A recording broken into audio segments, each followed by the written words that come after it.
We're talking to Chris Pfister. Chris, you're with the Fire Information Service. Right. I'm a fire information officer with this Manter Fire. Okay. We've been talking to some of them at KLOA Radio. Of course, it's not in this area, but over in the Kernville area, I guess. And sometimes difficult to get communication. I notice I don't even have cell service up here at all. What is happening today as compared to the other days?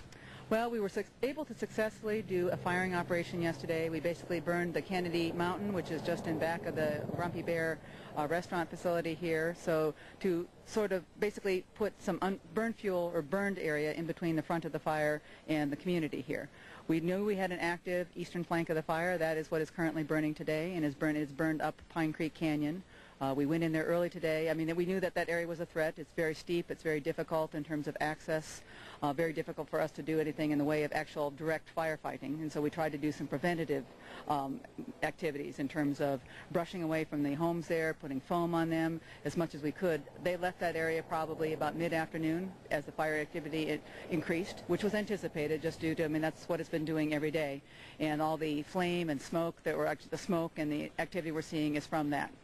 Okay, and of course, we've had the winds, which I can feel a little breeze here, and then there's been the low humidity and the high temperatures, and as you mentioned, the inaccessible terrain. This all adds to a very unfavorable situation. It has made the firefighting activity certainly more difficult. We can't, it's so hazardous, we can't get hand crews in there, and we've been doing most of our activities when we can with bulldozers. We have engines standing by in areas where we can. Obviously, we've got the helicopter dropping water. I'm not certain if we have a tanker available to us. Again, we've got to share with, we have active fire also on another flank of this same fire. So we have quite a bit of activity, so we're doing what we can. I mean, our goal obviously is to keep it out of this community. Exactly, and from what I've heard from residents, talked to on the phone, and I've heard nothing but praise for the fire personnel up here. And also our community in Ridgecrest, and again, thanking the people in Ridgecrest, they've brought a lot of supplies over to the radio station, loads of water over there, so we've carried as much as we could up here. We certainly appreciate the support that this community has given to us. They have been wonderful. I mean, this is a real difficult, anxious time for them.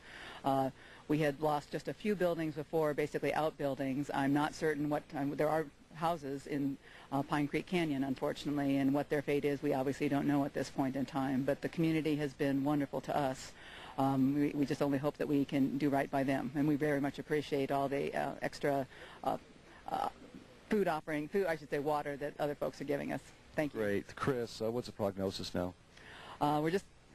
We're going to keep our fingers crossed, and we've got engines out there where you've got obviously the helicopter dropping water. Let's just hope that the wind activity doesn't pick up. We're very much concerned about firefighter safety. We've already heard on the radio that there has been some spotting. Sounds like they're picking up some of it, but again, it just depends on what the wind brings and how fast it comes at us, what we can do. And how about our firefighters? I knew there were some minor injuries.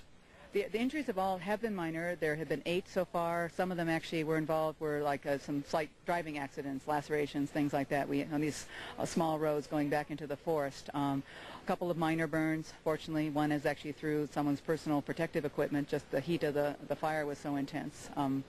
So we're crossing our fingers that we need to continue to be safe. Okay, Chris Pfister, thank you very much for talking with us.